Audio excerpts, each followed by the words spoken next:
Noah had 3 sons, Shem, Ham, and Japheth, whose descendants became the new maritime nations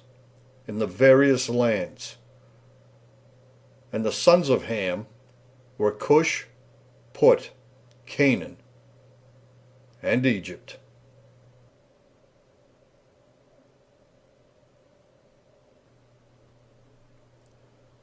It is a matter of record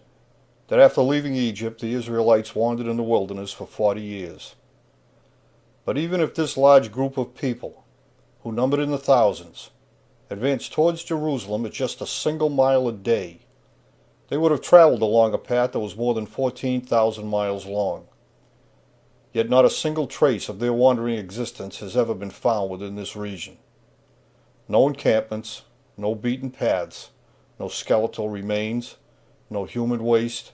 no war carnage, no validated structures, no graffiti, absolutely nothing. And for this reason, many no longer believe the stories of the Bible to be true.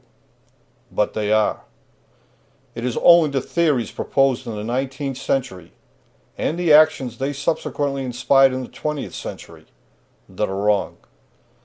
But 21st century technology has dramatically changed the way in both the world and all of its historically important features can be viewed. To put this same 14,000-mile distance into yet another real-world perspective, the people of Israel traveling just by land alone, and at the same incredibly slow rate of just a single mile per day, could have easily traveled between the most southerly pyramid fields of Morocco and the most northerly pyramid fields of Giza, more than 10 separate times. And even today, despite nearly a century of aggressive attempts to do so, no proven, untainted, or infallible evidence yet exists, which confirms the declarations made by those untrained men in the 19th century as to the real-world location of the Exodus route, Mount Sinai, Jerusalem, Bethlehem, or any other critical point of historical interest to be either true, accurate, or precise in accordance with either the Judaic or the Gospel record. And in the absence of tangible evidence, only theories and untruths remain. And when untruths are spoken often enough, the unsuspecting eventually believe them to be true. In accordance with all eyewitness accounts, and as evidenced by the physical and the historical elements of that era, this is the real-world story of Jesus in his earliest and his last years, including the true location of Bethlehem, Nazareth, and Jerusalem. This area was once covered by an ancient sea. Among the most poignant pieces of evidence attesting to this fact are the skeletal remains of whales long ago stranded as the water receded, while an array of petrified logs still lie on the side of a mountain where the one-time surf had washed them up and onto that ancient shore, and the numerous hulls of watercraft that are now found at so many high and dry far inland places. But on an even grander scale is the vast carpet of seashells which now serves as a timeless reminder of this once expansive sea, whose meandering and well-defined shoreline would later serve as an indelible boundary between certain divisions of land, since this once watery limit is easily distinguished from the elevated areas that lay above and beyond that ancient waterline, which the Phoenicians, the Philistines, Syrians, and Hebrews alike called the Negeb, a geological term which literally means the dry land. But as the ancient sea receded, it left behind various bodies of water, each with its own unique characteristics and properties, such as the ebb and flow of the Euphrates tidal bore that once separated one continent from another, and the lake where Lot, whose uncle Abraham lived in nearby Hebron, once made both his home and his living, collecting, stockpiling, and selling the much sought-after natron salts, or asphaltites, which had settled in this low and extensive swale. These highly valued minerals supplied the much sought-after personal care products, such as soaps, toothpaste, and medicines, as well as also providing the catalyst needed to produce the world's first-class products from the nearby silica sand, ultimately making these salts and sands such a lucrative commodity that the vast stockpiles of these elements were continually being replenished. But when several of these commercial stockpiles were suddenly ignited by a direct hit from the legendary lightning bolt strike, the resulting sodium explosion completely destroyed the store cities of Sodom and Gomorrah, whose fiery end was marked by the fusion of a portion of these minerals into a single salt-like pillar that local legend would eventually attribute to Lot's own wife. Many years later, when Pausanias, an ancient traveler and historian, while on his way to view Solomon's temple in Egypt, walked among the ruins of Sodom and Gomorrah, and was informed the water was so highly saturated with salt that it was impossible for a human body to sink, unless of course it was dead. And observing the water to be completely devoid of any form of aquatic life, and noting the fine death shrouds being woven from the flax plant, which grew along these same shores,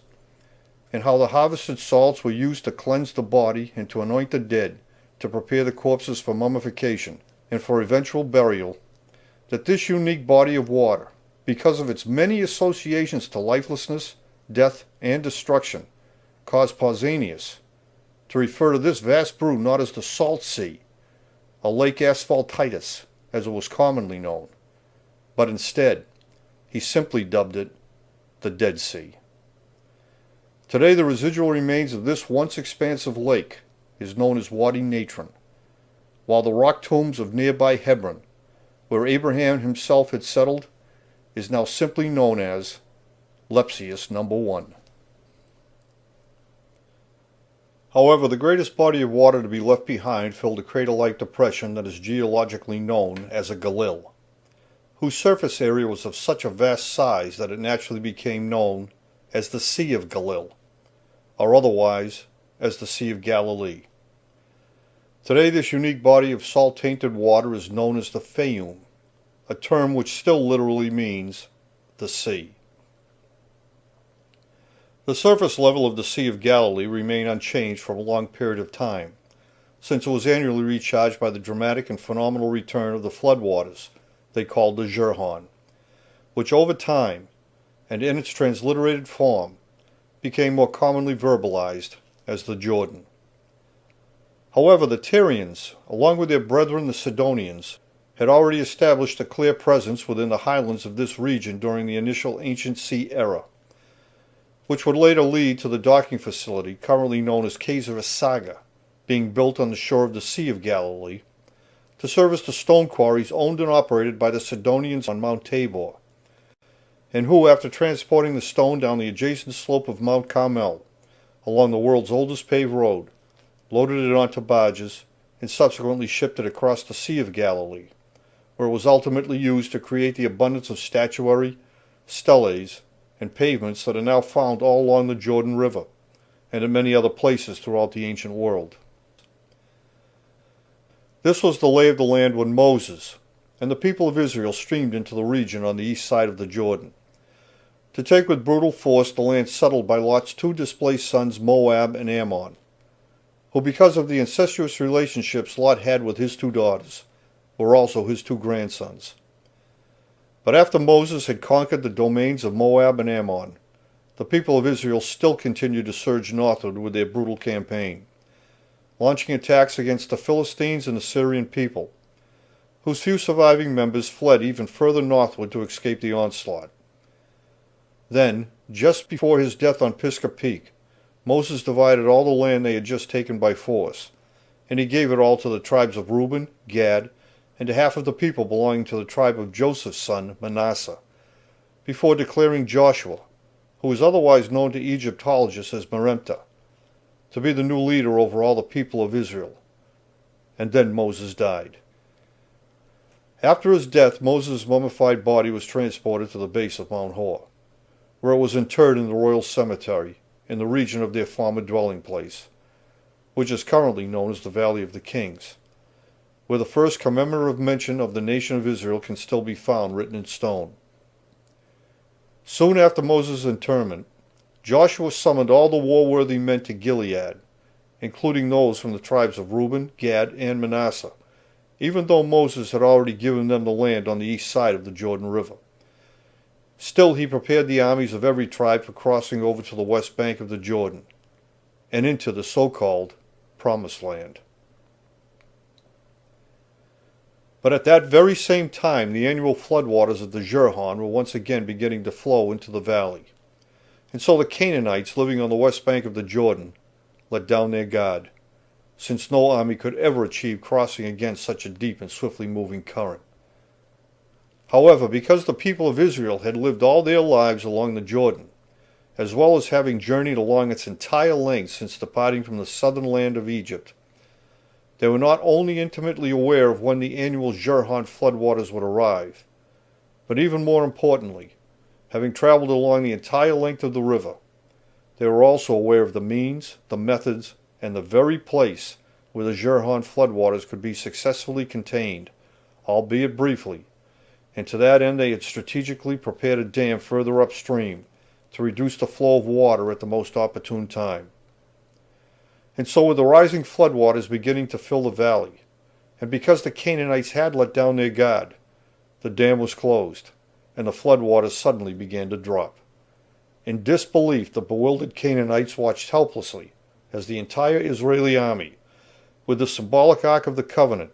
the tangible symbol of their pledge to reach the so-called Promised Land, leading the way at the head of the column, as the army of Israel wound their way toward them along the meandering ridgeline of the Jabbok Ford, until they arrived on the west bank and entered into Jericho at Gilgal. The vastly outnumbered and bewildered Canaanites ran in panic, taking refuge within the decrepit walls of ancient Jericho,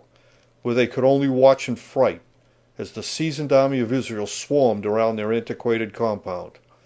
and in such great numbers that the fragile stones began to shift, only to finally fall, and no one inside the walls of Jericho ever escaped their wrath. After witnessing the rampant pillaging by the men of Israel, Joshua reissued the order requiring every soldier who had not yet undergone the procedure to be circumcised to prevent an epidemic of transmitted diseases from destroying the might of his militia. A ritualistic initiation still memorialized just beyond the ruined walls of Jericho, where one of the earliest examples of Semitic writing was also found, along with a commemorative copy of the Ten Commandments Moses had placed into the Ark of the Covenant at Mount Sinai at the outset of the Exodus. As the people of Israel expanded their insurgency into the outlying area, a contingent of spokesmen, hoping to gain early favor with Joshua, arrived at Gilgal from a nearby village, and provided him with strategic information as to the whereabouts of a neighboring community who were planning to attack his troops. As a result, Joshua's army left Gilgal, and then a surprise attack invaded Gibeon. And just as they were chasing down the last of the fleeing refugees, the day went totally black, in one of the rarest celestial events ever recorded, as the moon moved in front of the sun to produce the total eclipse of December 20th, 1246 BCE. At the precise moment of the year when the sun reaches its lowest point in the sky, and for just a few brief moments stands completely still, before it begins to move backwards to return from whence it came. This celestial phenomenon is known as the solstice. It is an astronomical term that literally means to stand still. A celestial event so rare, and with the dark actions of their surprise attack so complete, that they recorded the following condoning passage in both the book of Joshua and the book of Jashar. On the day the Lord delivered the Amorites to the children of Israel, he said, "Sun, stand still at Gibeon." And the sun stood still in the midst of the heavens. And it stood still 36 moments. And the moon also stood still, and it also stopped, while Joshua took vengeance on the nation of his enemy. With his hardened and experienced army, Joshua continued his attacks on the Canaanites for several years, a docile plains people who were ill-prepared for warfare, unlike the Amalekites to the south, or the tenacious Philistines and their Syrian neighbors, who had condensed themselves into the northwest regions. For this reason, Joshua had not achieved full control over the entire West Bank. But even so, because they had fulfilled their obligations, Joshua allowed the men from the tribes of Reuben, Gad, and the half-tribe of Manasseh to return to their conquered land on the east side of the Jordan, while the other 9.5 tribes remained on the West Bank, each of whom, knowing Joshua's health was in steep decline, were now demanding him to divide the land amongst them, and in large portions,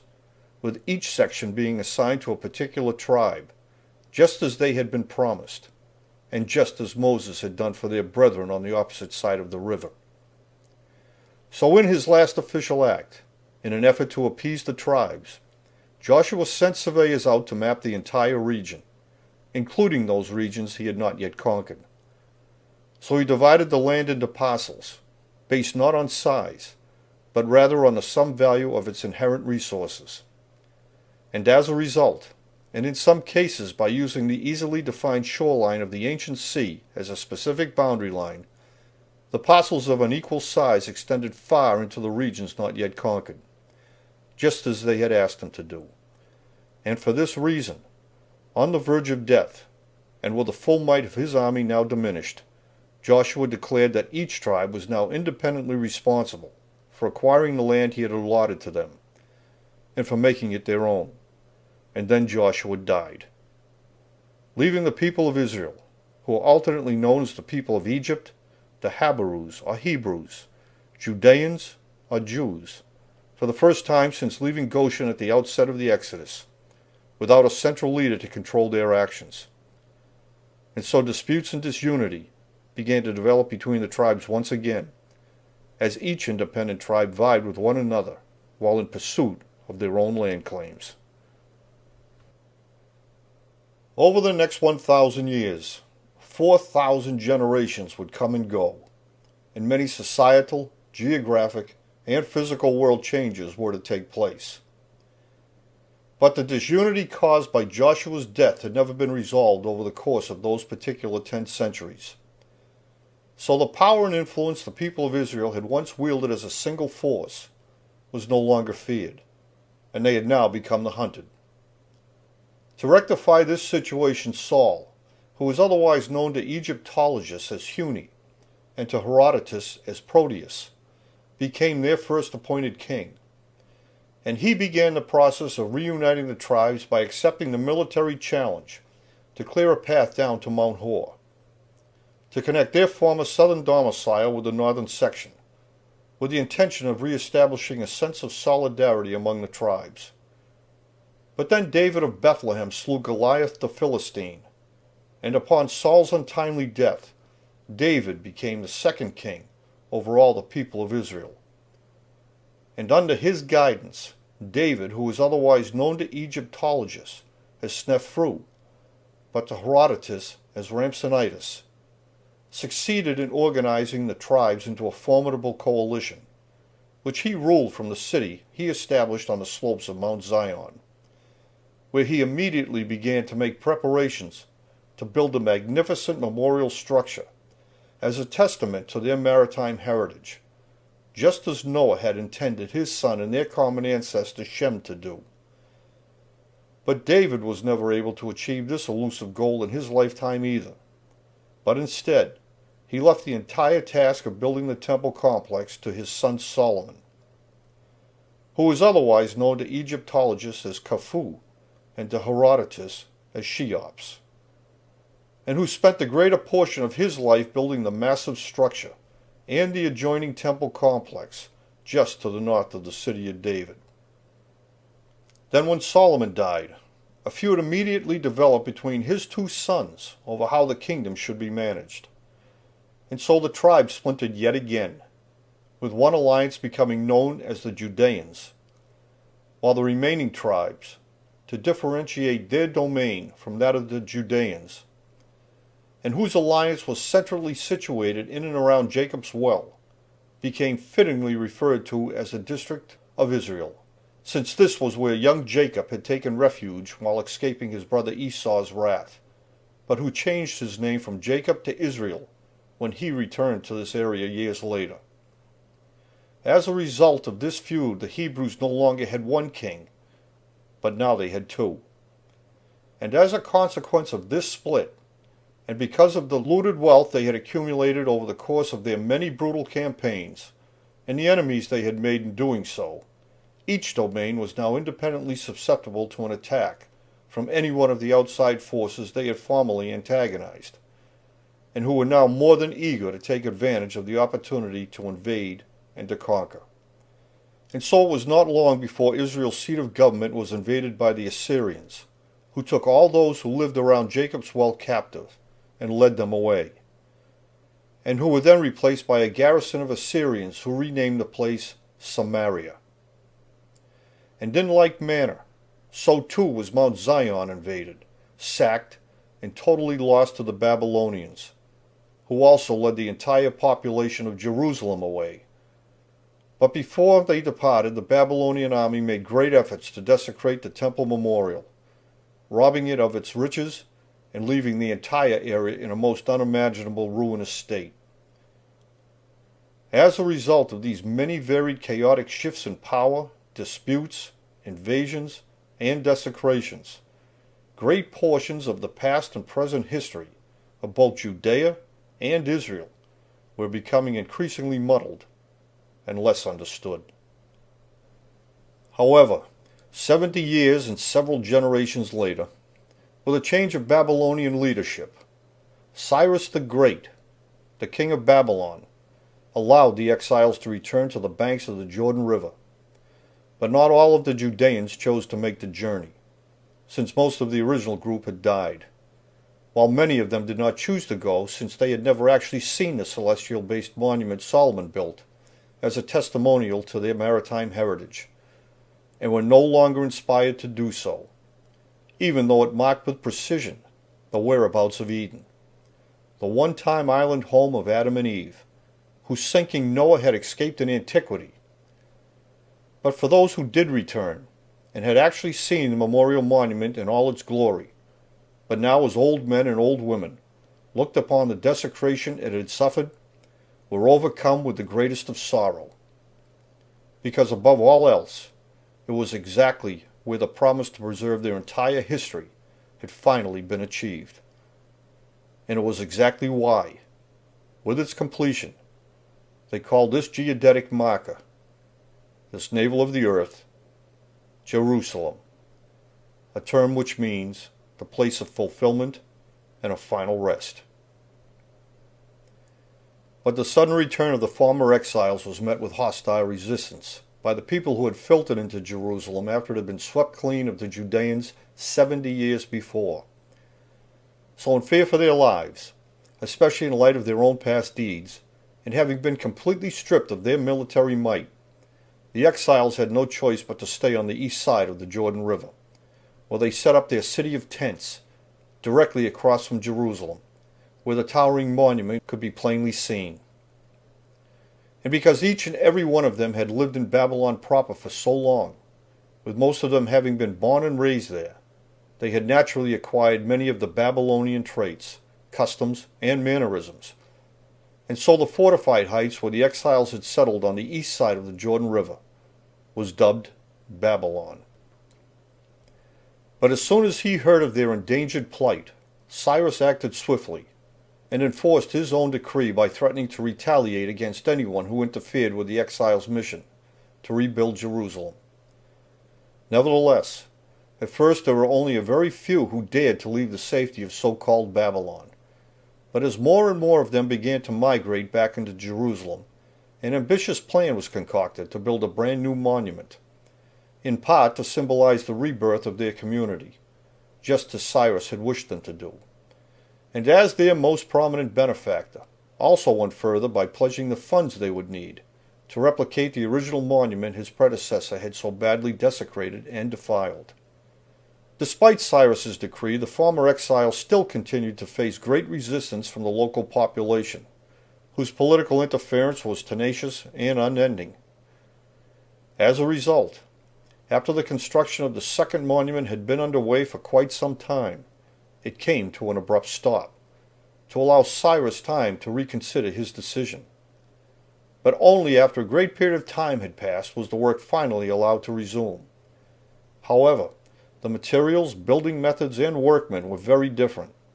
But even so, the structure began to rise higher once again. Then Cyrus the Great,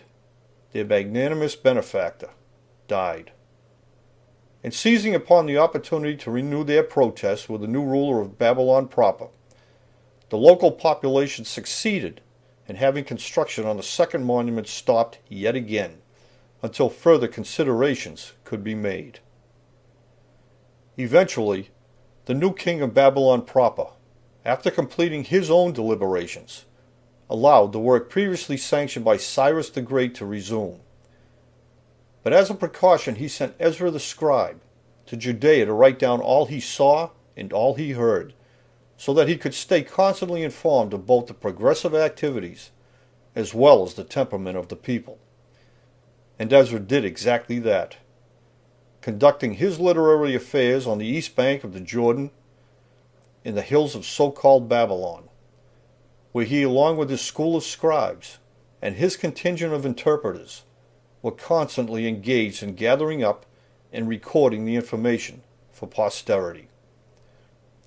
As a result, in 1896, more than 200,000 ancient scrolls and hundreds of manuscripts were inadvertently discovered in the district of so-called Babylon,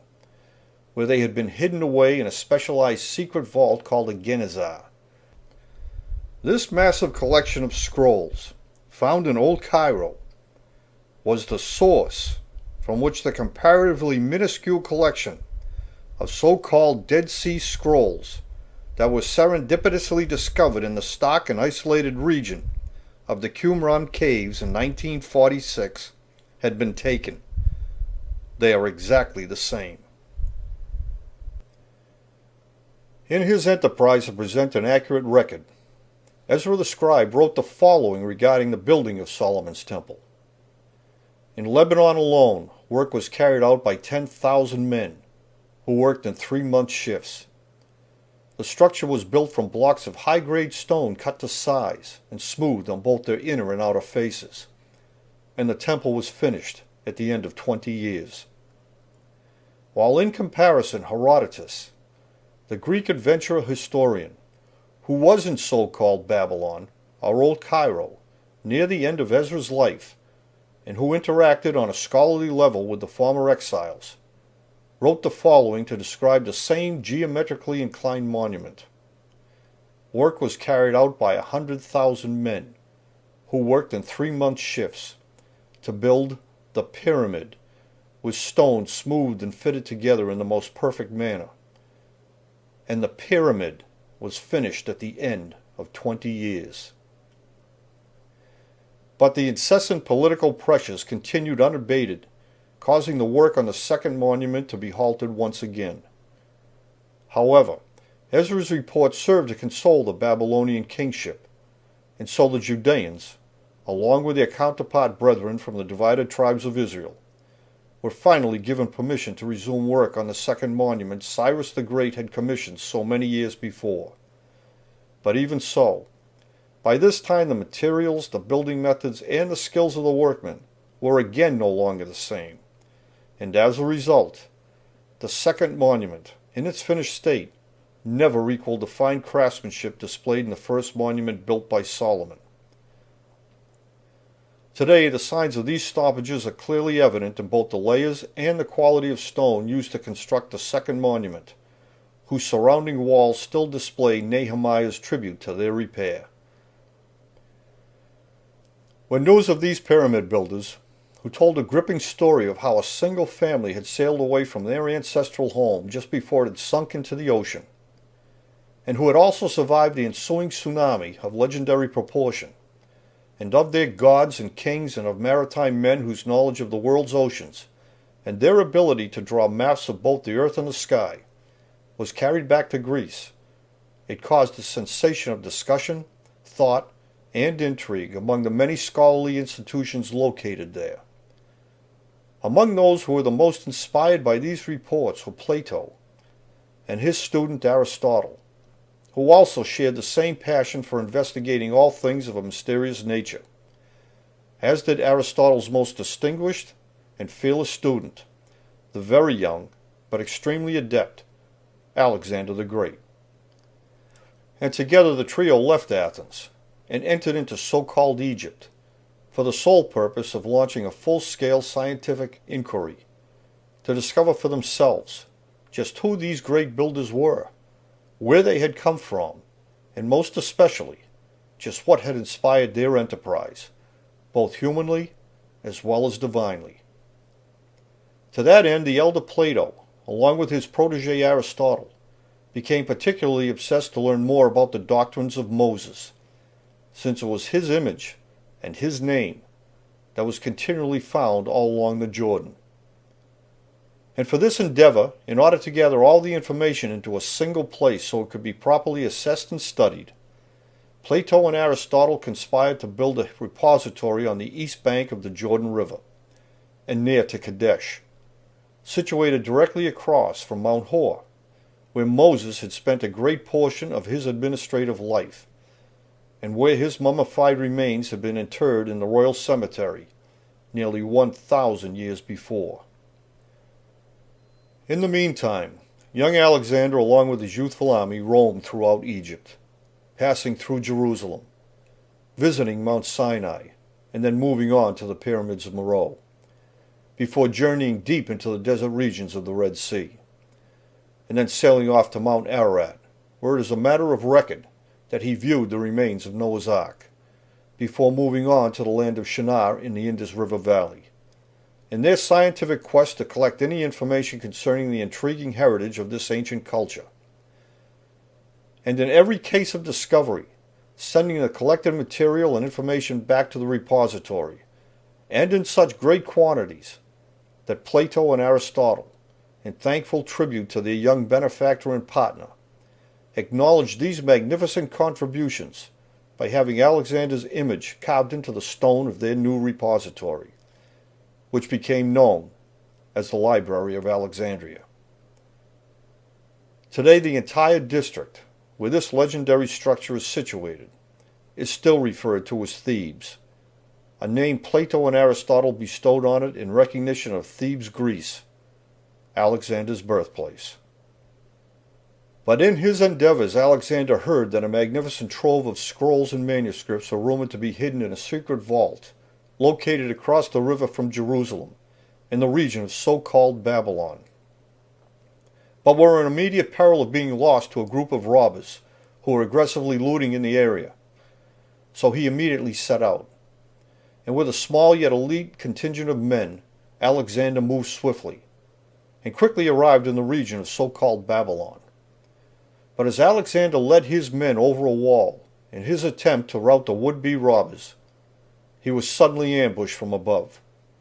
A single arrow entered his shoulder and pierced downward, slicing deep into his body. His terrified men reacted by breaking off the feathered end and by pushing the remaining portion of the shaft further down until someone could reach up and through the crude incision they had cut into Alexander's lower side, so the arrow could be gripped and pulled through. But by now the damage was too severe and the injury too complex. And with the robbers routed, the young men transported Alexander across the river to Jerusalem,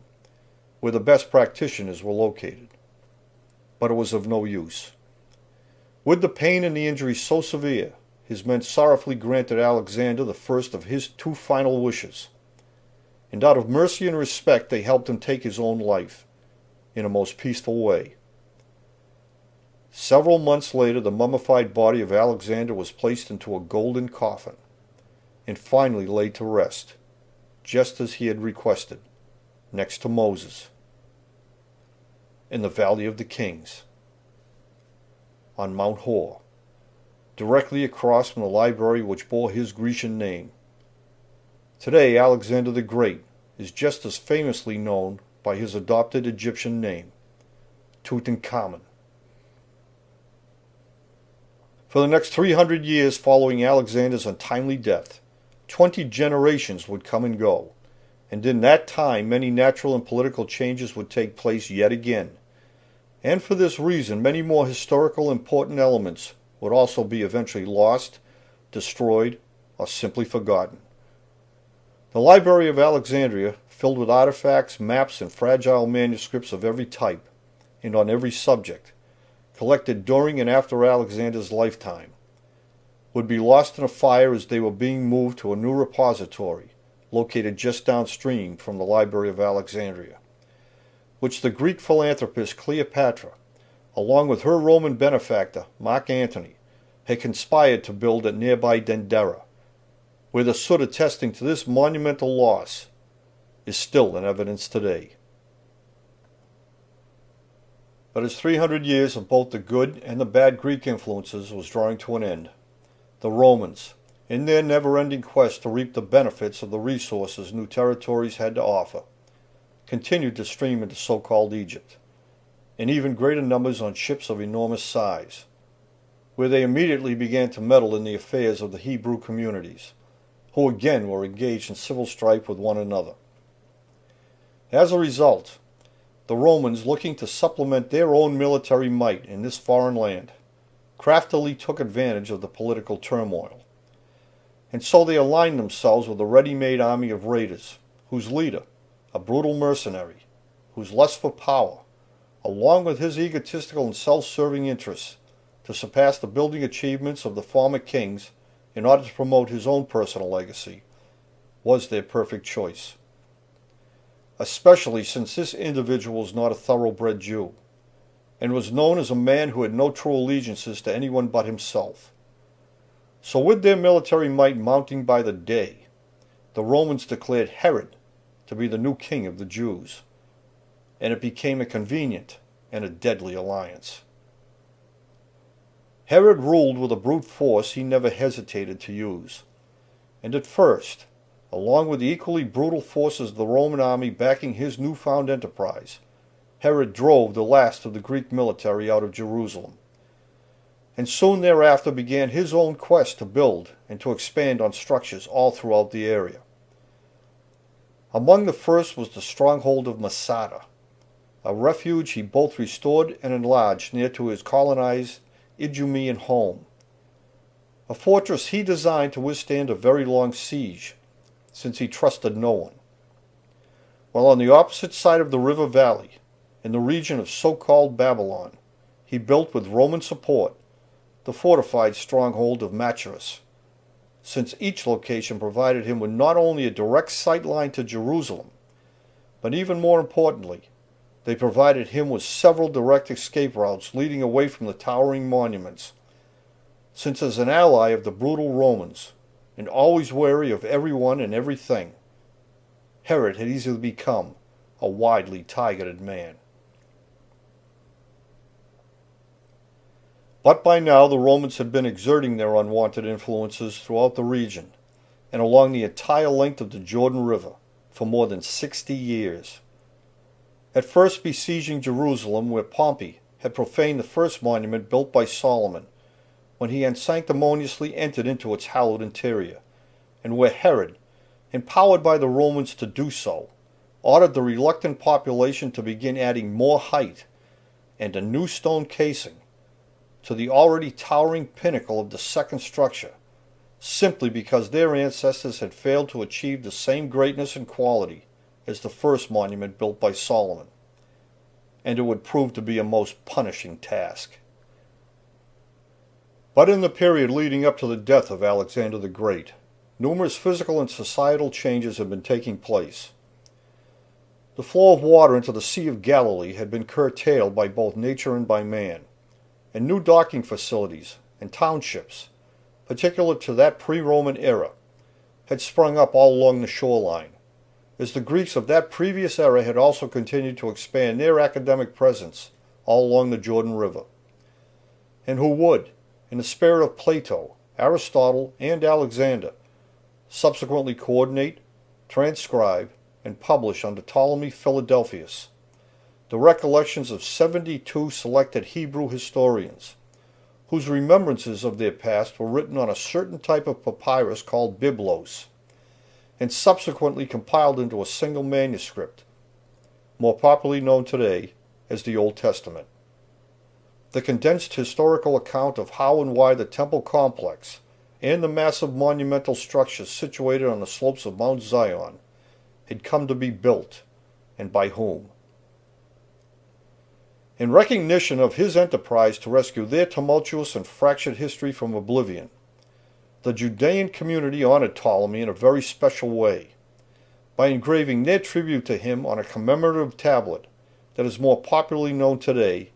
as the Rosetta Stone, which was found just downstream from the numerous geometrical structures the Greeks simply referred to as the pyramids. In the meantime, just as the docking facility at the base of Mount Tabor had grown silent, so too were the docks and harbors established in the Grecian era left just as high and dry, as the Sea of Galilee continued to shrink in size, just as the Dead Sea and the Euphrates tidal bore also continued to do. But even though they no longer received the merchant ships as they once did, these former harbor points still served the caravans who came for the bountiful produce and timber the ever-expanding and enriched soil yielded in abundance.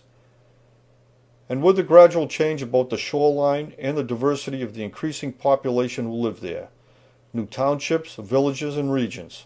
each one with their own distinct allegiances and ideals, continually came into existence. But even after more than 1,000 years of transitioning, the Sea of Galilee was still a most formidable body of water, along whose fertile shores fishermen still cast their nets from sturdy boats, built for them by the skilled carpenters who lived at the edge of the forest, along a very particular inland waterway, where all things nautical could be obtained, at a place they called Nazareth. But the working population of Galilee had grown weary of the constant intimidation, the ever-increasing demands, and the brutality of the Romans who had infiltrated every community center, aided by Herod, who himself had grown more powerful, more feared, and more emboldened with each passing year. And as the ranks of the Roman army continued to grow in size, so too had their personal needs, and to meet this demand the Romans imposed quotas on the labor force, who were required to supply them, and at no cost, with whatever goods they needed. It was extortion without an end, since the laborers would be working to supply, and therefore to keep in power, the very people who were oppressing them. It made no sense at all. And no area was more affected by this unjust form of tax than the industrious people who lived in the bountiful region of Galilee, where their catch of fresh fish, harvested produce, and manufactured items were garnered on a daily basis. But upon hearing the working class in Galilee were growing increasingly resentful of the quotas being imposed on them, Quirinius, the Roman governor of both Judea and neighboring Syria, ordered a census be conducted throughout the entire land, so each society's affiliations, allegiances, unions, associations, and skills could be assessed. But most importantly, he wanted to know exactly how many able-bodied men he might be up against, so he could prepare to meet any uprising, any place, at any time, with an overwhelming force. Under threat of a sure and severe punishment if they didn't comply with the census, Joseph left Nazareth in Galilee, and along with Mary, who was with child, traveled back to Bethlehem, his ancestral home, to register his genealogy in accordance with the terms of the census. But soon after officially recording and registering his ancestry with the census takers, Mary gave birth to the child they called Jesus, who was born with a most rare countenance that was completely unlike their own. Word of his unusual physical appearance spread rapidly amongst the oppressed and dejected people, who had also crowded into the country town to be counted, each of whom had also been wishing for a sign of hope. And here was suddenly a baby boy, born as milky white as Noah, the famous mariner who had escaped from the cataclysmic event of an unprecedented proportion. And this was Bethlehem, the exact same town where David had been born, a mere shepherd boy who killed Goliath, and had then risen on his own merits to become the first full king of the Jews, and who had then steadfastly prepared his own son Solomon for the task of building the towering monument in Jerusalem as a navel of the earth, to serve as a lasting and eternal testament to their maritime past, heritage, and their understanding of both celestial mechanics and worldwide navigation. And all of these were Jesus' ancestors, and this was their first sign. Joseph remained in Bethlehem to be sure Mary and the infant Jesus would be hardy enough to make the 3-day journey back to Nazareth. In the meantime, news of Jesus' appearance and his ancestral lineage continued to spread and caused a commotion wherever it was heard. Among those who witnessed these excited gatherings and became intrigued by the news were merchant seamen from another land, accomplished navigators each and every one, and who, by carefully measuring between the moon and a very particular star, which stood alone at the apex of the great circle of equal altitude ingeniously devised by Enoch, then used by his grandson Noah, and which now guided their own vessel across the sea, and had led them directly to Jerusalem, just as it had always done. Merchant seamen who, because of their profound and accomplished ability to navigate by the moon, the stars, and the sun, and who easily read the signs of the zodiac as they sailed the oceans of the world, were considered to be, and were thusly called, wise men. After conducting their business affairs with Herod, whose harbors teemed with merchant ships from every land, and whose commerce he controlled, the wise men were quite interested in seeing the newborn infant for themselves, especially since they too sailed their own ships along the same navigational baseline his own ancestor Noah had used, and ultimately memorialized in such a dramatic and monumental way. For this reason, the wise men asked for directions to the town of Bethlehem, and Herod, after listening intently to their odd request, and in further consideration of the widespread commotion the birth of this particular baby was causing, issued an order that all newborn males in and around the town of Bethlehem be destroyed. The wise men arrived in Bethlehem and brought with them the news of Herod's order, causing instant panic among the many families gathered there, since the brutality of Herod and his desire to remain in power at any cost was well known to everyone, since he had already publicly killed many of his own family members whenever he felt threatened by them. For this reason, the women in and around Bethlehem banded together, and along with their young sons headed northward and away from Herod's advancing men, who operated out of Jerusalem. However, soon after leaving Bethlehem, Mary splintered off from the group, and she turned westward, continuing on while many of the others lagged behind, and stopped to rest at Merimda Betisalama, with the expectation of finding refuge there. But it was not to be so. When Herod's mercenaries caught up with them, they slaughtered every mother and son, whose burials are still there to this day. Joseph reunited with Mary and Jesus at El Hamra, the unique freshwater spring located at the edge of the Salt Sea. But because they knew Jesus' rare countenance would not show up among the dead children, they also knew they would still be hunted by Herod's mercenary troops. So Joseph took Mary and Jesus, and under cloak, moving stealthily, the trio made a wide berth around Jerusalem, traveling through the wilderness, before arriving at El Matareah, where many of Joseph's relatives still lived, and who were descendants of those who had come out of Babylon proper several hundred years before, and where he, Mary, and Jesus were taken in and hidden away. But as a carpenter from Nazareth, skilled with boats and boat building, Joseph soon found suitable transport, and so the family of 3 fled the area and traveled deep into Egypt, to where the Valley of Cedar, a community of highly skilled carpenters dedicated to building specialized river and ocean-worthy watercraft, was located,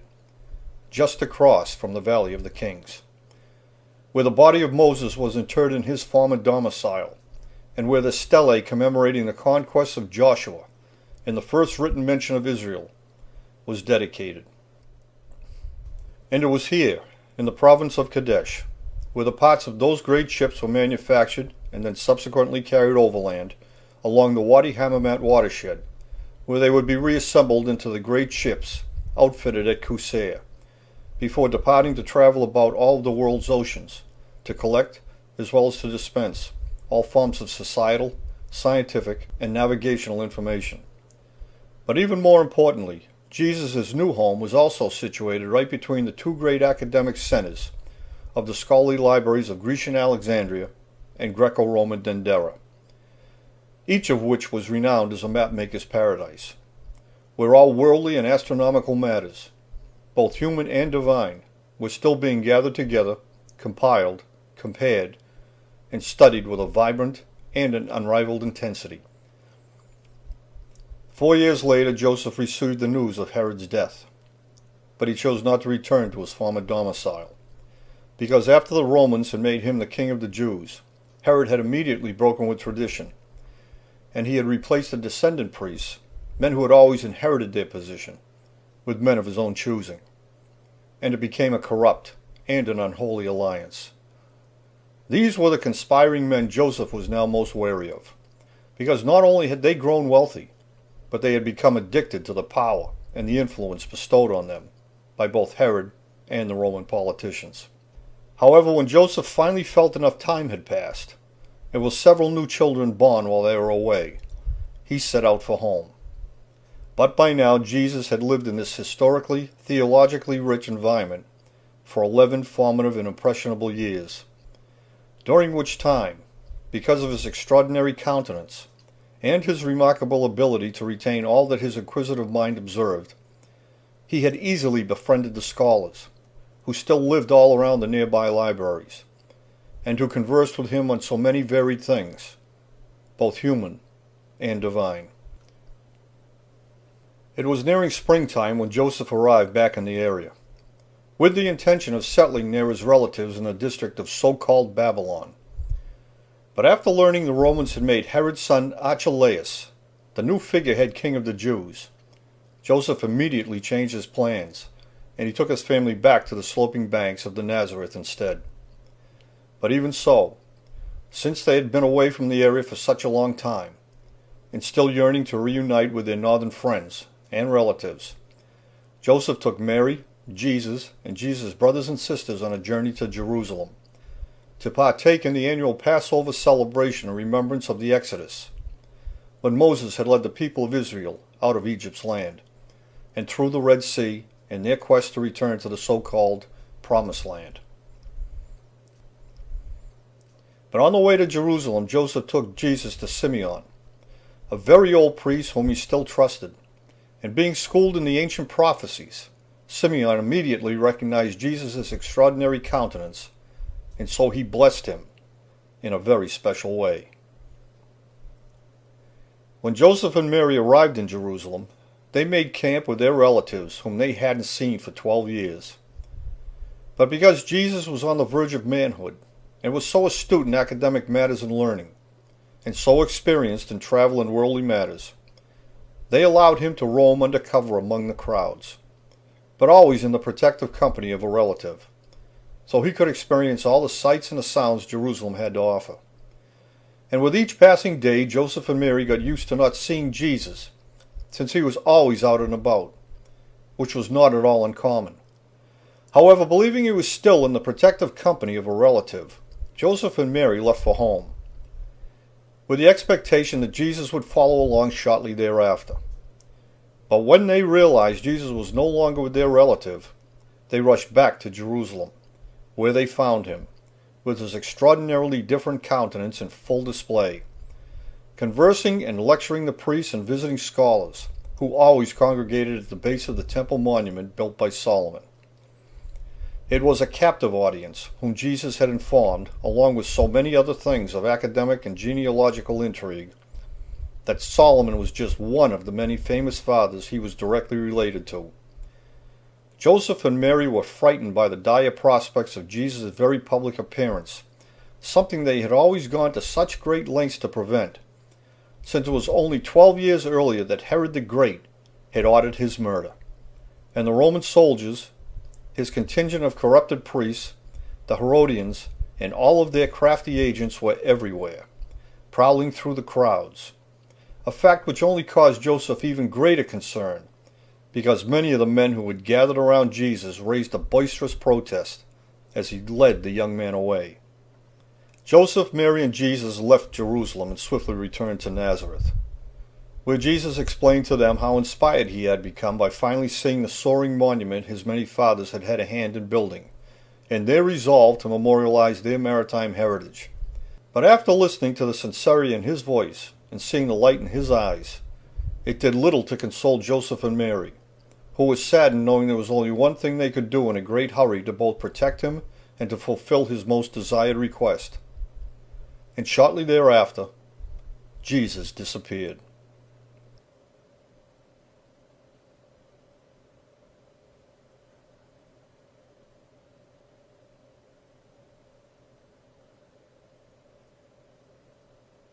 "18 years later, Jesus returned to Nazareth, where Mary still lived along with his 4 brothers and his several sisters, some of whom he had never even met. But in his maturity, his unique countenance had dramatically enhanced his physical appearance, and there were some in Nazareth who were frightened by his presence, but yet it caused anyone who saw him not to look away. But Jesus soon discovered the despair in Galilee had not abated, even though in his long absence, Archelaus, the son of Herod the Great, was no longer king of the Jews, but had been replaced by his brother Antipas, who was now the figurehead ruler of Galilee, where serious talk of a revolution was brewing among the new generation of laborers, who, unlike their parents, were unafraid of the consequences they might suffer at the hands of the Romans, since they had nothing much to lose. And for this reason Antipas also took up residence in his father's former citadel, as he too had grown afraid to visit Galilee. But to reach a higher level of understanding of these matters, Jesus left Nazareth and set out for Jerusalem, where he came upon the son of his mother's good friend, a bear of a man of his exact same age, who, in full view of the massive memorial structures, was using the floodwaters of the Jordan just as they began to rise, as a symbolic means of conveying a reminder for the consequences of living a corrupted life, just as the floodwaters that had washed away all the corrupted people in Noah's day. But despite John's kind-hearted and robust, lovable manner, it was a harsh baptism, as he plunged each and every pledge into the water and held them there until the last of the bubbles had disappeared. And when he finally brought them gasping to the surface, they truly understood how great a gift they had been given. It was a rebirth, a new mindset, a new realization of a greater power, and the appreciation of life itself. A time to speak out against tyranny and to uphold the dignity of life, no matter what the personal cost may be. So John took Jesus, whose physical appearance had so captivated him as well, and in full view of the temple monument, he plunged him into the floodwaters of the Jordan on the shores of Bethany, at the Mount of Olives, and Jesus confirmed his pledge to create a new beginning. Soon thereafter, Jesus went off by himself into the Judean wasteland, where for 40 days he reflected on all of his life experiences,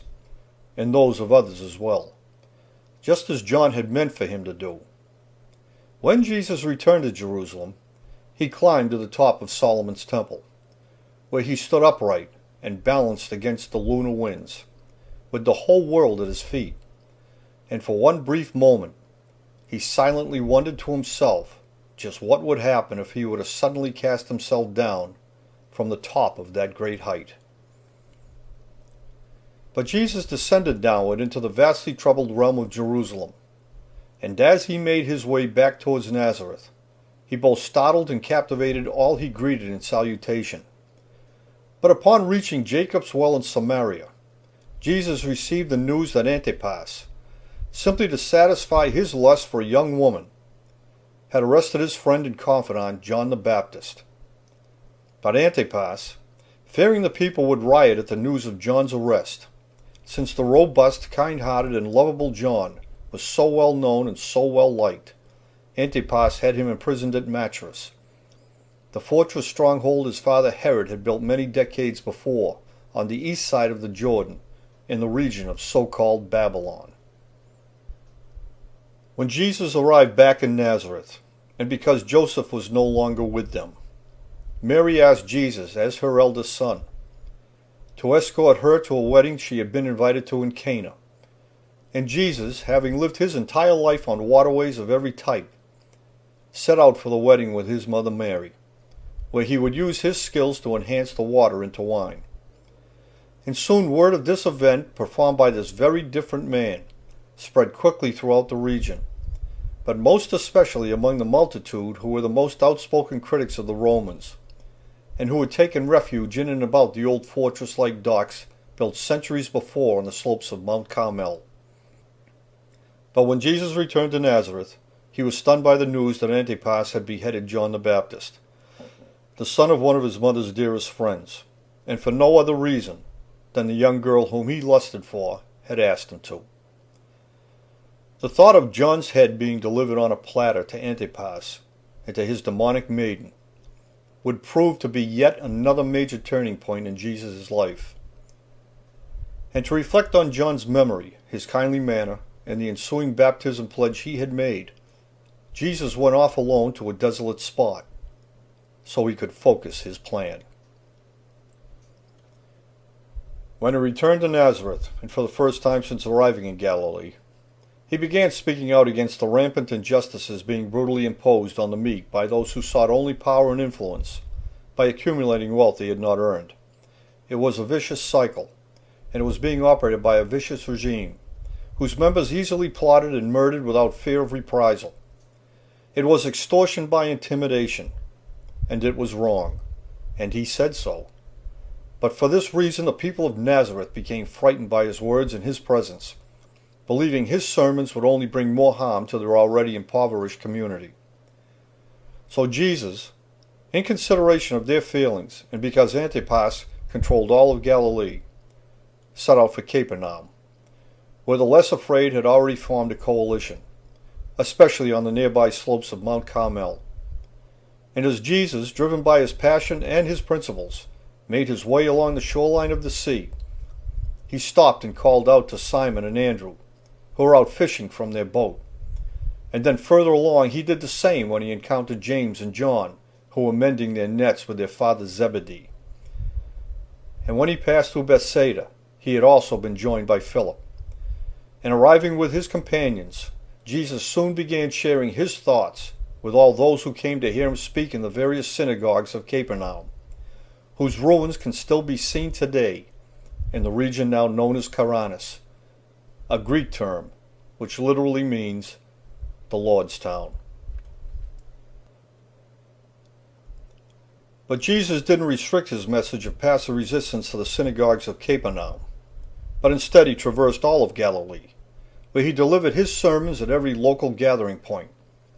And for the first time, for as long as anyone could remember, the people of Galilee were becoming less and less afraid and more hopeful that the oppression could be resolved without further conflict, but only if it was championed in the right way. And as Jesus moved from one place to another, the fame of his deeds, his words, his manner, and his extraordinary countenance began to spread among the travelers, who in turn carried the news of this man and his message to all the adjoining regions, and soon great crowds of people came from all around to hear his voice and to see him for themselves. But as his reputation as a healer also continued to spread throughout the distant communities, the sick were brought to him in great numbers as well, and the crowds grew steadily larger until Jesus, overwhelmed by the constant outpouring of emotion, would often leave in the early morning darkness and go off into the wilderness to heal himself as well. But in time these sojourns into the desert were also discovered, and Jesus found it increasingly difficult to find any place where he could be alone, to reflect on his own most innermost thoughts. And it became an increasingly common occurrence that whenever he returned to the shoreline, or walked among the villages, he was mobbed by the crowds, who always followed him wherever he went, their voices calling out, their hands reaching out, until the only thing he could do in so many cases was to retreat to the shore, where he would get into a boat and, pushing off, would speak to the masses as he floated along the beaches of Galilee. However, because his principal companions were mariners, and because he too was a master sailor, having lived his entire life on and along the various waterways of the world, Jesus began to spend more of his time sailing away from the crowds to refresh himself and to meditate, but only for the sole purpose of returning to them with a sound mind and body. But on one particular day, after the crowd had forced Jesus to retreat to the waterline, despite the best protective efforts of his companions who had gathered around him, they again found themselves with no other choice but to seek refuge in a boat. And setting out from Capernaum, they sailed 12 miles to the opposite shore, where Jesus selected certain members from those who had accompanied him on that particular day, and he led them up into the mountain, where he made them his principal disciples. And when they came down, they returned to Capernaum with a greater understanding and purpose. However, on the day Mary arrived in Capernaum along with Jesus' brothers and sisters, they couldn't get through the crowd of people, but could only hear Jesus speaking to the masses as he floated just offshore. And then Jesus and the disciples sailed away and landed in the district of Gennesaret, where Jesus left his companions on the shore and went by himself, alone, up into the mountain. When he returned, Jesus had his disciples cast their nets into the water to feed all those who had congregated there on the shore, in anticipation of his return. And soon thereafter Jesus retreated to the boat, and after speaking to the crowd who was standing on the shore, they returned to Capernaum. But not to be deterred in their quest to see Jesus' exceptionally different countenance for themselves, and to hear his voice, and to gain hope and inspiration from his words, many of the local fishermen, along with their families, had now begun to follow Jesus' frequently watery excursions in their own boats. For this reason, Jesus, in his need to find solace, to rejuvenate his own spirit, made plans to set out on the longest journey of all, because not even the stoutest mariner would ever attempt a trip of that magnitude at that time of the year. But Jesus made his preparations, and along with his reluctant disciples, who as experienced mariners themselves knew only too well the perils they faced. But even so, they set out for the district of Gerasene. But the 35-mile journey was the longest one the Sea of Galilee had to offer, and on the way Jesus had fallen asleep, but was suddenly awakened by the frantic voices of his disciples, who instantly realized their greatest fear had become a reality. The dreaded winds spawned in the desert at this particular time of the year had swept in alongside the mountain of Carmel, and were now being channeled directly into the Galil Depression, where it was creating huge white-capped waves. And now their heavily laden boat swung uncontrollably into the tempest. With the wind on its broadside, it was listing precariously into the surging waves, and was quickly taking on water over its lowermost side. But Jesus, who was the most experienced open-water sailor among them, had prepared for just such an event, and as he poured the kegs of oil into the water,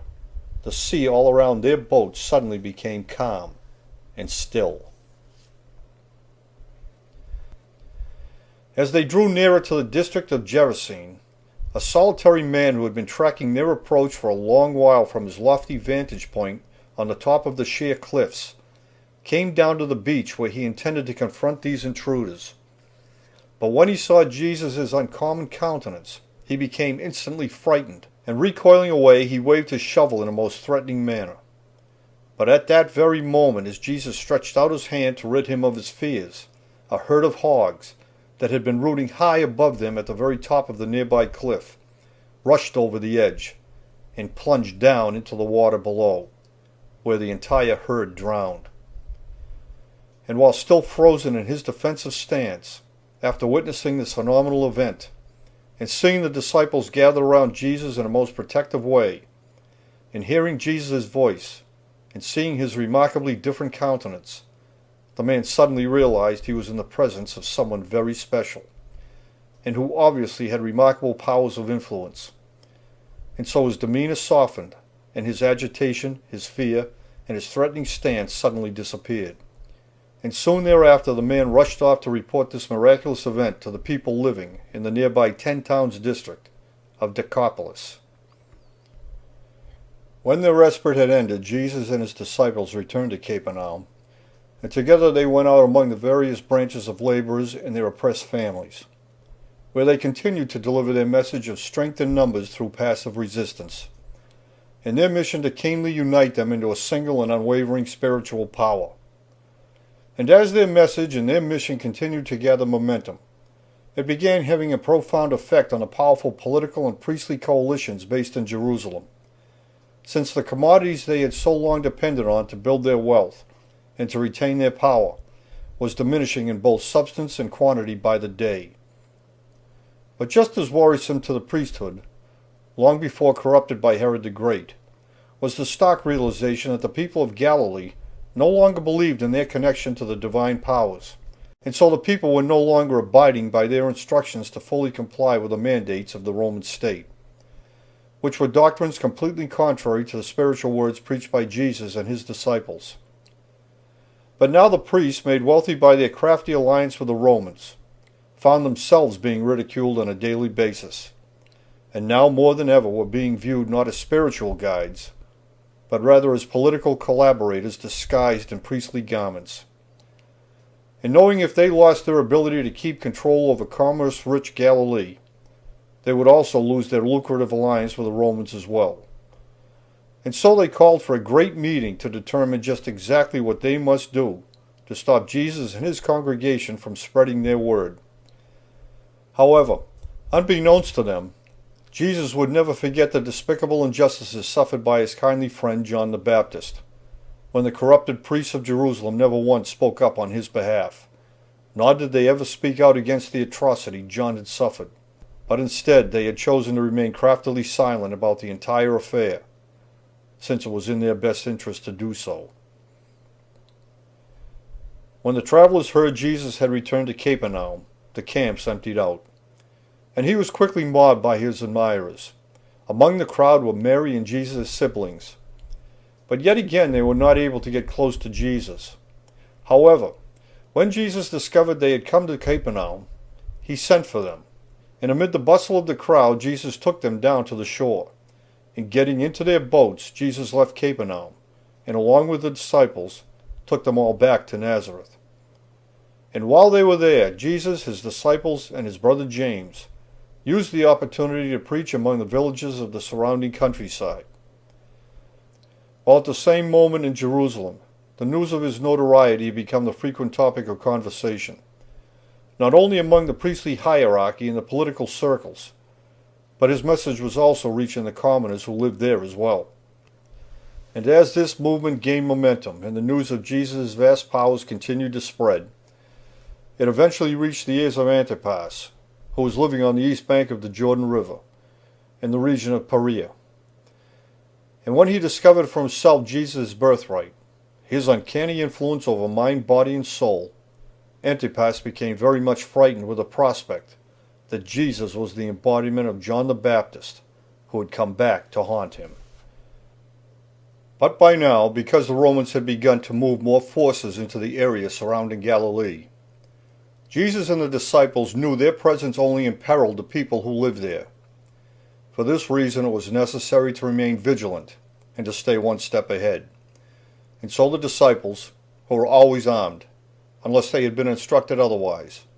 left Nazareth with Jesus, and they set out for the protective confines of the opposite shore. But when they arrived in the desolate spot, hungry and tired, they were taken by surprise when a crowd of people came toward them from the nearby Grecian colony of Ptolemais, bringing with them a small boy who gave them the bread he was carrying, which they shared with all the others before Jesus and the disciples returned to their boats. And as they floated out and away in search of an even more desolate spot, where they could discuss their plight without any interruptions, Jesus spoke to the gathering, and then they were gone. After they had shared their concerns, and with a deep yearning to be alone with just his own thoughts, and to rejuvenate his spirit, Jesus encouraged the disciples, who were his constant companions, to return to their home port at Bethsaida, so they could spend time with their own families. But just as importantly, in doing so, they were to gather the most recent news, with a plan to meet up again at the isolated island of Gennesaret at the designated time. So Jesus went up into the mountains alone, and the disciples departed for Bethsaida. When he came down from the mountain, Jesus set out for the security of the island of Gennesaret, where he was to rendezvous with the disciples. However, as he waited for their arrival, a thick fog with a heavy rain engulfed the island and blanketed the sea. Standing on the shore, Jesus heard the disciples calling out as they struggled against the blinding conditions in their errant search for the tiny island. Hearing their familiar voices, Jesus waded out into the storm. And coming up alongside their boat, he gripped it with his firm hands, astonishing the disciples by his sudden and unexpected appearance, whose misty silhouette seemed to be virtually walking upon the surface of the water, and whose ghost-like apparition peered in at them, even though they were 5 miles out on the Sea of Galilee. After the storm had passed, the disciples informed Jesus that a contingent of priests from Jerusalem, escorted by even more Roman soldiers, had just arrived in Capernaum, and were about to begin an intensive search for his whereabouts. So they quickly left the island, and under the cover of night landed on the beach of Gennesaret, where Jesus, uncharacteristically becoming an inconspicuous solitary figure who would not draw any attention, immediately set out for the desolate region of Sudan to begin a 50-mile trek to the now high and dry borderline of Tyre, a district that had long ago been established on the shoreline marked by the ancient sea. Leaving on his journey just days before the Roman patrol sealed off the northern routes in the region, where the growing ranks of the most outspoken critics of the Romans, and who were regarded by many to be among the most earnest supporters of Jesus, had taken refuge, and were now living in and around the formidable and fortified mountainous confines of the Watchtower district. In the meantime, the disciples, making it a point to reveal Jesus was not with them, lingered there for a while in order to further thwart and confound the covert efforts of the Romans and the priests from finding him. But soon after establishing this fact, the disciples departed on an extreme journey, sailing along the shoreline to the remotely located 10 Towns district,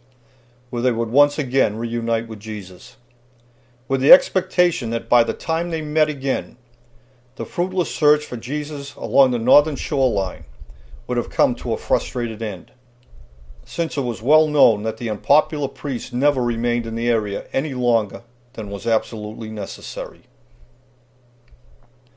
However, the early arrival of the disciples at the 10 Towns district had been detected, and a small crowd of people were also waiting when Jesus walked into the camp.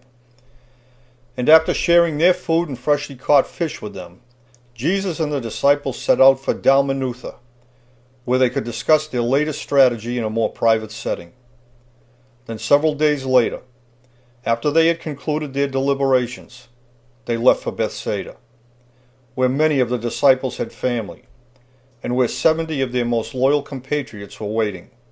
so Jesus could properly bid them farewell. But soon after their meeting, because the Romans, along with their mercenary agents hired by the priests of Jerusalem, were still prowling all throughout the area, and not wishing to bring any harm to the people of Bethsaida if his presence among them was detected, Jesus and a select number of his disciples immediately crossed over to the massive geologic formation they called the Watchtower, because of its protectively unobstructed view of both the land and the sea, a fortified hill where the greatest number of their most dedicated and staunchest loyalists lived in the many caves they had honeycombed into its side. But despite their unannounced and sudden arrival at the Watchtower, a crowd quickly gathered, and for 5 days Jesus spoke to them in the sincerest of ways. But on the 6th day he took Peter, James, and John up into the mountain, where he revealed to them his innermost being, and explained to them just what the future would bring.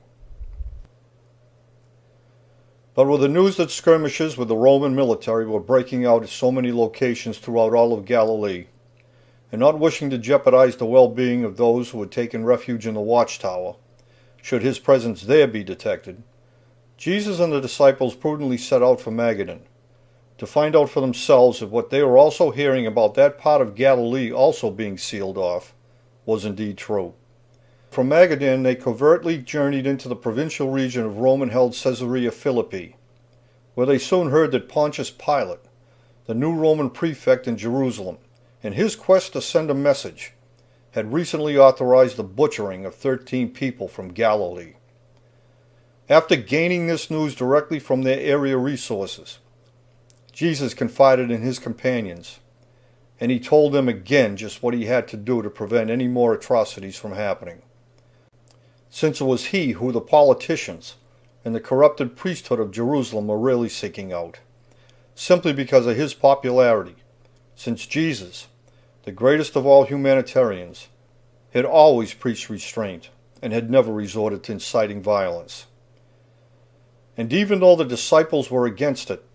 Jesus had already decided he would go to Jerusalem for the Passover celebration, where he would walk unafraid among the masses. But first, he would return to his adopted hometown, where he would speak to his congregation for the last time. And so they secretly made their way back to Capernaum. They arrived in Capernaum undetected, but it was not long before a sudden surge of activity alerted the Roman-sponsored tax collectors, who quickly reacted by confronting Jesus, insisting he pay a tax, expecting he would not oblige them so they could order his arrest with probable cause. But Jesus didn't fall victim to their ploy, but instead he sent Peter to quickly fetch a fish and a coin to satisfy his debt, and shortly thereafter, under the cover of darkness, they left Capernaum.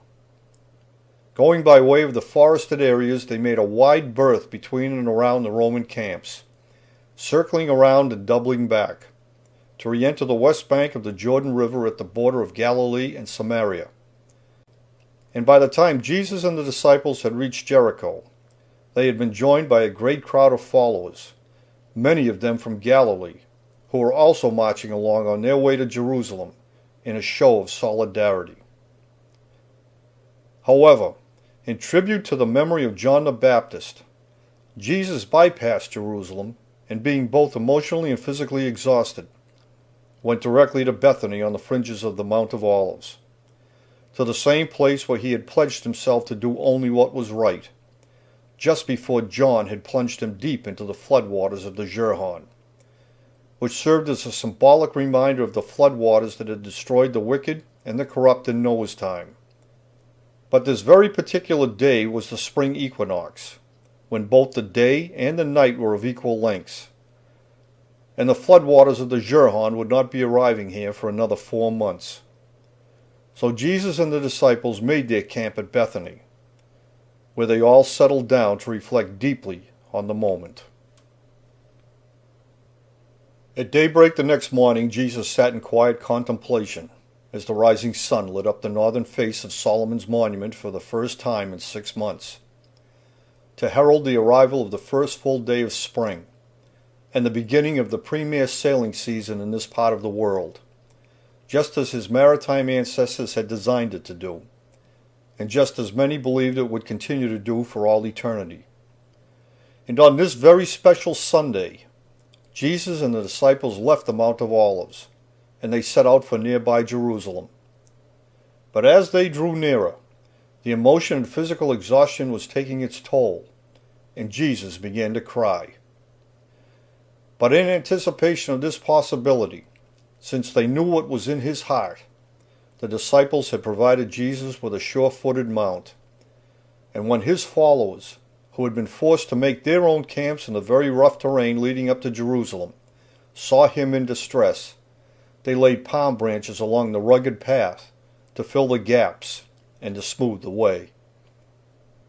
When they arrived in Jerusalem, the disciples were awestruck by the magnitude of the monuments they had never before seen,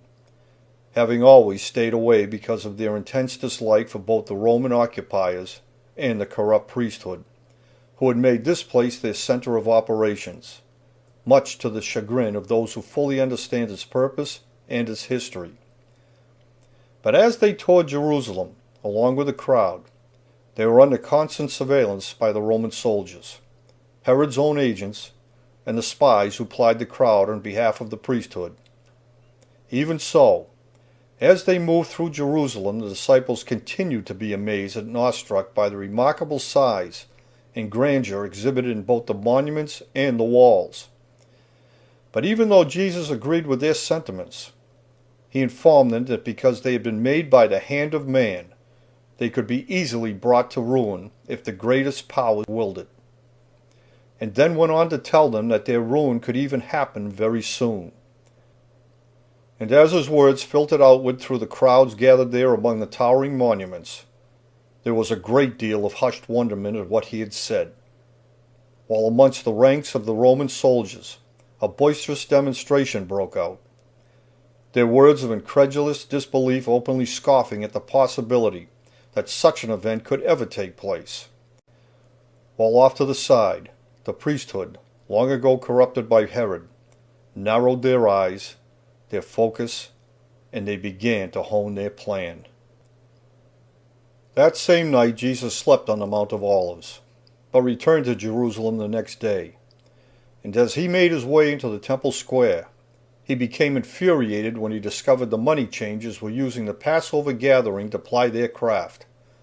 converting and lending money to the poor so they could afford to buy back, at inflated prices, the very same items many of them had produced in Galilee, but had been forced to turn over to the Romans and their friends in the form of a tax. Swindlings and dealings obviously sanctioned by the priests, because they were flagrantly occurring in Monument Square. In a fit of passion, Jesus charged at the tables, and one by one he flung them over, scattering their contents across the ground, surprising even his own disciples in the suddenness of the moment, but who reached under their garments to grip both sword and knife, and were ready to defend him. However, because of the size of the crowd, and because the Roman interests were not being directly violated, the soldiers didn't intervene, but only stood by and watched this unusual man, with the most remarkably unique countenance they had ever seen, and who had boldly declared the massive stone monuments could soon be lying in ruins, lash out against the arrogant activities of the money changers, whose demise would only affect the treasury boxes of the priests. In the ensuing rage, the Herodian priests summoned a meeting. And over the next 4 days, after spending their nights on the Mount of Olives, Jesus and the disciples continued to return to Jerusalem to circulate through the Passover crowds, and to tour among the extensive fields of above-ground tombs and memorial structures, while the priests plotted against Jesus, who was now openly threatening their lucrative operations right under their noses. As a result, they sent a delegation directly to Pontius Pilate, the newly appointed Roman prefect, in an effort to convince him that because of Jesus' popularity with the people of Galilee, that Jesus also posed a threat to Roman interests as well. In that same discourse, the priests went even further to say Jesus had proclaimed himself to be the Son of their God, when he predicted the massive monuments could soon be laying in ruins if he ever willed it to be so. And because of his reputation, there were many who firmly believed in his exceptional powers. And for these reasons, Jesus had become a menace to them all. But Pilate, fearing a riot would develop if he should intervene, especially because of the great number of people who had come to Jerusalem to celebrate the Passover, many of whom, as a public sign of solidarity, had marked their foreheads with ashes taken from the campfires, made from the dried palm branches they had used to smooth the way for Jesus. So in his deliberations, Pilate had decided to send for Herod's son Antipas, since as the appointed ruler of Galilee, Jesus was in fact his subject, and more his own problem. However, when Antipas arrived in Jerusalem from the district of Perea, located directly across the Jordan River Valley, he was meeting Pilate for the very first time. And when Pilate told him Jesus was staying on the Mount of Olives at Bethany, but was coming to Jerusalem every day, Antipas became afraid again, and expressed his fear that Jesus, whom he had never met, was John the Baptist come back to life to haunt him. But because the priests, who had been appointed by Antipas's father, were being so tenacious in their demands to have Jesus killed, Pilate and Antipas decided to have Jesus brought to them so they could question him themselves. When Jesus learned of their intentions, he took his principal disciples, and at supper he instructed them that for their own safety and for the safety and well-being of the masses, they were not to interfere with what was going to take place. And he further told them that when they themselves were being sought out, they were to deny any knowledge of knowing him, because far greater things to come could not happen otherwise. And after hearing his voice of reasoning, his wishes, and his predictions, there was an outpouring of various emotions and questions all around. But Jesus calmed their fears and told them exactly what they must do. However, despite his request that they must preserve themselves, otherwise there would be no one left to carry on his work and to spread their humanitarian message, there were still those among them who found it extremely hard to separate themselves from the well-being of their most remarkably gifted and skilled companion, friend, and longtime mentor.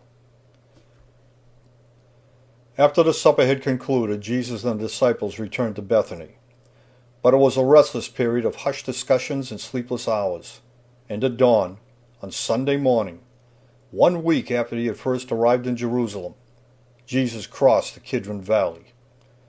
And it was not long after that they had arrived in Gethsemane that the priests sent their agents to get him. But Simon Peter, who was always the most eager to fearlessly engage any threat, was incensed by the indignity. And despite Jesus' instructions that the disciples were not to interfere with any part of what was about to happen, Simon Peter drew his sword and sliced off the ear of one of those who had come to take Jesus away. But Jesus, adhering to his own decree, stepped forward and quelled the altercation.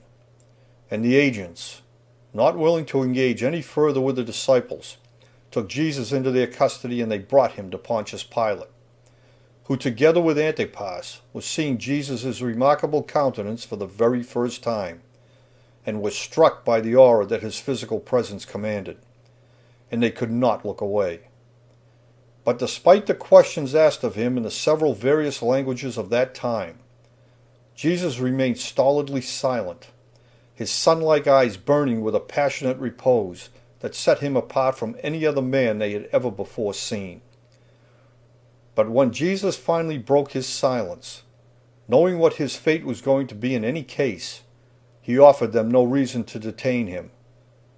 However, the priests, knowing how insightful and wise Jesus was, had prepared for this eventuality, and so they had coerced and bribed a multitude of like-minded people to call for the death of Jesus. But Pilate had found no fault with Jesus' demeanor or with his answers. There was no blasphemy to support the priest's allegations. And as he pondered his predicament, Pilate's wife stepped out from the shadows. And as she looked into Jesus' eyes, and saw his countenance, and felt the air of his physical presence in this foreign land so different from her own, she was gripped by an instinctive feeling of impending doom. And so in a frightened voice, as Jesus peered deep into her soul, she whispered into Pilate's ear, begging him not to do Jesus any harm. And 3 days later, after several attempts to save Jesus' life, Pilate dipped his hands into the water taken from the Jordan, and he symbolically washed his Roman hands of the entire affair, releasing Jesus to the priests and to the mob they had created for their own benefit, since he found this culture was so convoluted and their religious hierarchy too complex that he decided it was not for him to be involved in this Passover turmoil. Pilate dismissed the priests, and with the same gesture signaled the soldiers to escort them out and beyond his home. And surrounding Jesus they took him, and when they had gone far enough away, and had reached the base of the embankment leading up to the sprawling cemetery, the soldiers began taunting Jesus, just as the priests had encouraged them to do. Mocking him as the son of their God, they hung a sign around his neck reading, "The King of the Jews," and stripping him of his clothes and the tessera from its pouch, they commenced to severely beat him until he crumpled to his knees. And then, pressing a crown of thorns deep into his long illuminated hair, they wrapped him in a purple robe of royalty, as they jeered out loud for everyone to hear, pointing, calling, and gesturing for him to knock down the massive structures, just as he had said he could do, so he could save himself.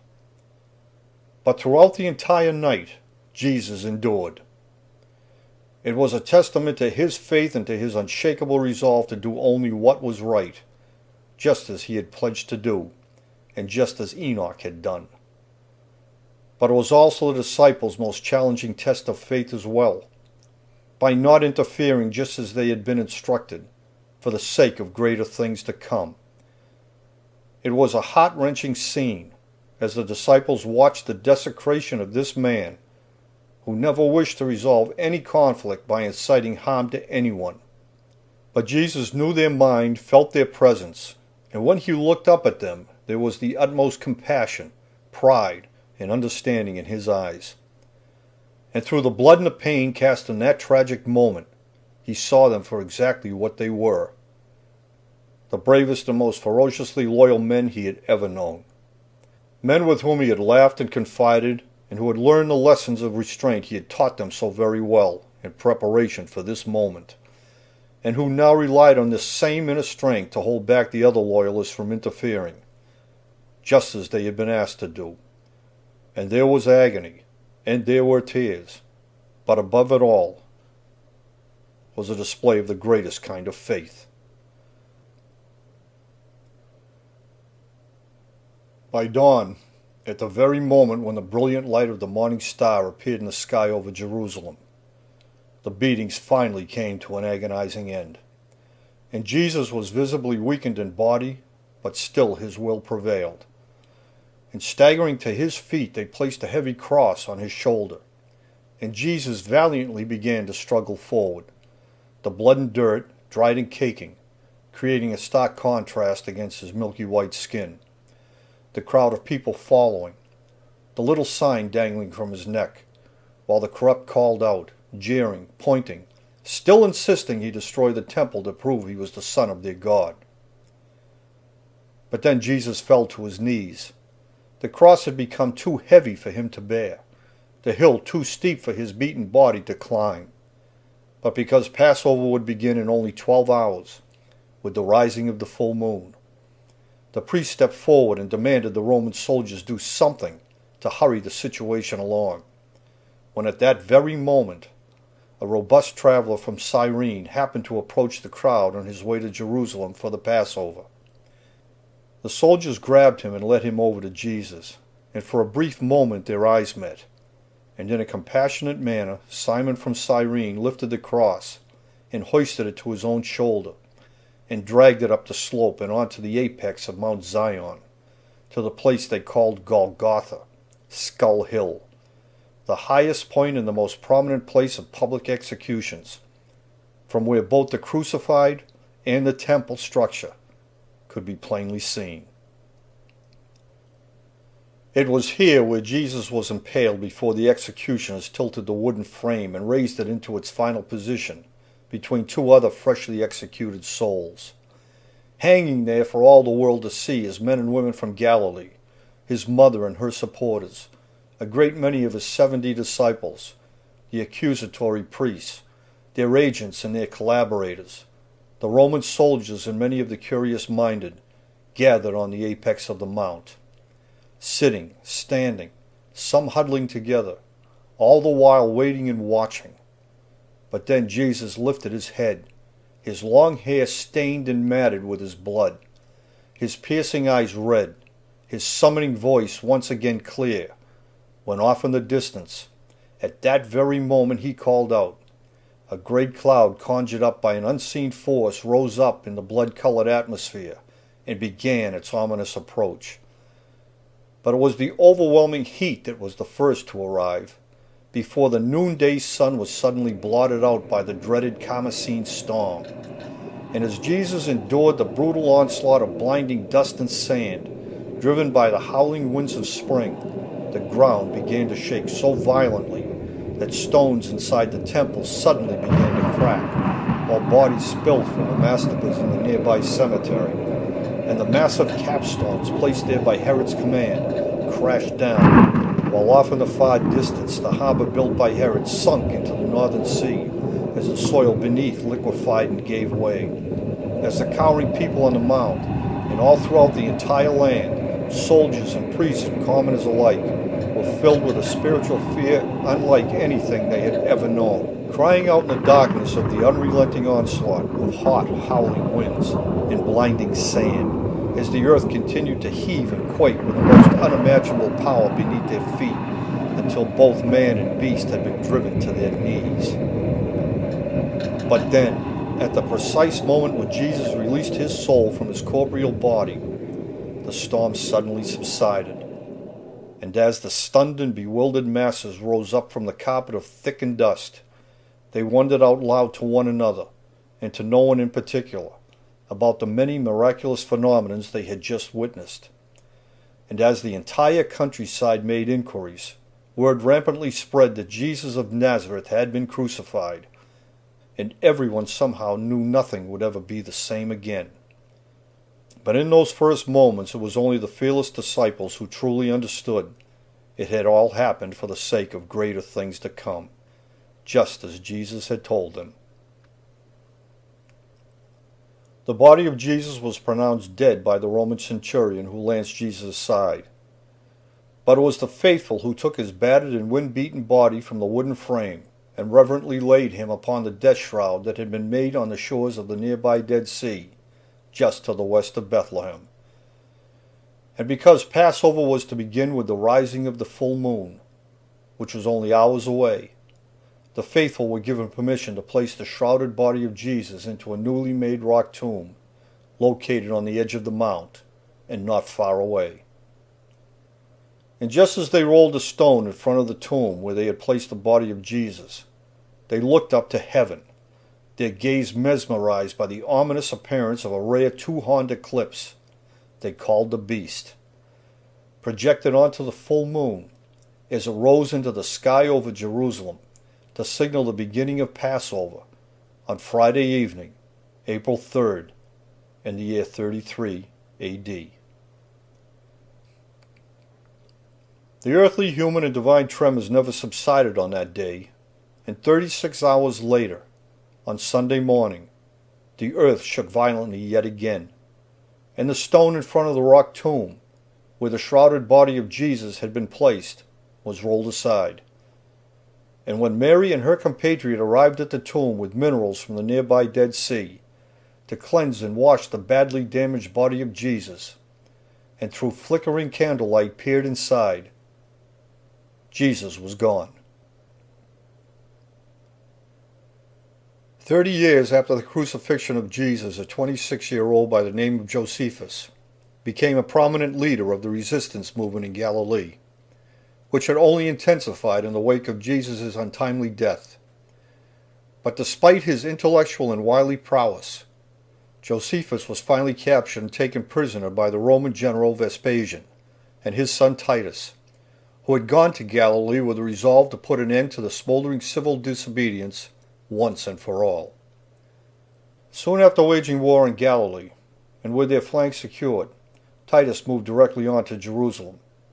where Josephus could only watch as Titus's army decimated the city, executed every single person, and then triumphantly carried away all that remained of the temple treasures. And as a result, with the great loss of both life and cultural icons, the muddled and confused history of Jerusalem, and thus the true whereabouts of Mount Scopus, which is otherwise known as Golgotha or Skull Hill, became obscured yet again. As a reluctant eyewitness to the complete obliteration of Jerusalem, and as an intellectual who had studied such matters, Josephus instinctively knew the entire history of the region was once again on the brink of being lost to posterity forever. In recognition of this, and having traveled extensively and intimately throughout both Galilee and Jerusalem, Josephus was compelled to write a voluminous memoir, which he addressed to his like-minded scholarly Greek audience, where among the trove of other critically important facts he preserved were these keen insights concerning the telltale characteristics of Jerusalem. Monobisa sent her bones, as well as those of Euphrates his brother, to Jerusalem, and gave the order they should be buried at the pyramids which their mother had erected.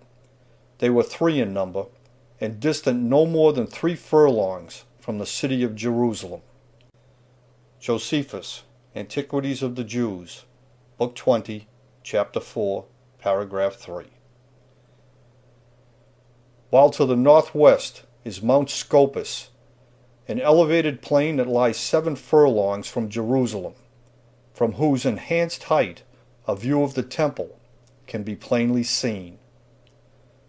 Josephus, Wars of the Jews, Book 2, Chapter 19, verse 4 and 7, and Book 5, Chapter 2, verse 3. Now about this time there was a wise man, if it be lawful to call him a man, for he was a doer of wonderful works, a teacher of such men who received the truth with pleasure. He drew over to him many of the Jews and many of the Gentiles. He was the Christ. And when Pilate, at the suggestion of the principal men amongst us, had him condemned to the cross, those who loved him did not forsake him, and the tribe of Christians, so named from him, are not extinct to this day. Josephus, Antiquities of the Jews, Book 18, Chapter 3, verse 3. Today, in testimony to those tumultuous times, the gate of Vespasian still stands where it was erected nearly 2,000 years ago, right in the midst of the ruined synagogues, where great crowds of people had once gathered together to see and to hear a very special teacher speak, and Capernaum, which is otherwise known as Karanis, a Greek term that literally means the Lord's town. The name of Vespasian, along with the name of his son Titus, the invaders of both Galilee and Jerusalem, can still be found right alongside the names of so many other Greek and Roman invaders, benefactors, and scholars, who in each their own quest to gain historical immortality, and as tradition dictated, etched the symbols of their adopted hieroglyphic names into the numerous walls and buildings that span the entire length of the Jurhan River, from the most southerly pyramid fields of Morocco and the most northerly pyramid fields of Giza. Adding to the physical, literary, and topographical evidence that is so abundant and so plainly presented that it stands in stark contrast to the unsupported theories proposed by those few untrained men in the 19th century, and the events and actions they subsequently inspired in the 20th century, as they still continue to do. Today, like the Exodus route taken by Moses, the route taken by Jesus also exhibits the physical and historical elements of that particular era with equal clarity. Evidence is indelible as they are precise in accordance with every eyewitness account concerning the travels, the trials, tribulations, and ultimately the spiritual power embodied in one single man, whom the hopeful simply knew as Jesus of Nazareth.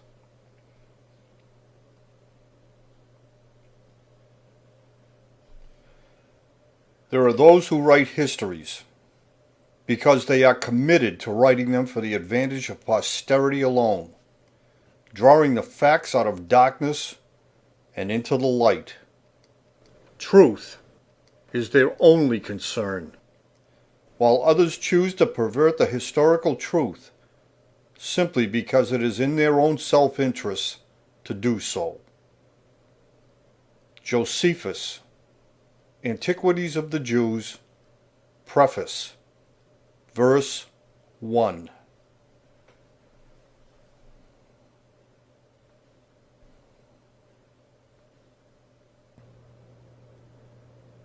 The siege of Masada in 73 AD was the site of the final obscuration concerning the true whereabouts of Nazareth, Galilee, and Jerusalem. In recognition of this fact, and with the greatest of foresight and diligence, these many collective decimations became both the inspiration and the passion of Josephus, and his monumental effort to preserve this information for posterity, lest all be lost and forgotten. This is the essence of historiography.